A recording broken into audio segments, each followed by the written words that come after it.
Hello வெல்கம்ங்க. வணக்கம். உங்களுக்கு மாடித்தோட்டத்தில் இன்றைக்கி என்ன பார்க்க போகிறோன்னு பார்த்தீங்கன்னா, முருங்கைக்காய் அறுவடை பண்ணலாமா?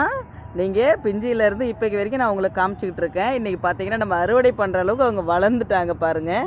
பார்க்கவே ரொம்ப சூப்பராக இருக்காங்க. பிடிச்சிருக்கா பாருங்கள். இவங்கள இந்த டைமிங்கில் நம்ம பறித்து சாம்பார் பண்ணாலோ இல்லை குழம்பு வகைகள் எது பண்ணாலுமே ரொம்ப சூப்பராக இருப்பாங்க. எல்லா குழம்பு வகைகளையுமே இவங்க சூப்பராக இருப்பாங்க. இந்த சின்ன கண்ணில் இந்த 4 காய்கள் காய்ப்பாங்கன்னு நான் நினைக்கவே இல்லைங்க.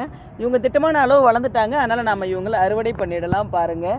ஒரு மாடி தோட்டத்தில் ஒரு முருங்கை கூட வச்சு ஒரு சின்ன கண்ணில் அறுவடை பண்ண முடியுமானா நம்மளால் எதை வேணால் சாதிக்க முடியுன்றதுக்கு இவங்களும் ஒரு எடுத்துக்காட்டு பாருங்கள். இன்றைக்கி பறிச்சிடலாம் நம்ம. பாருங்கள், ரொம்ப சூப்பராக இருக்காங்க.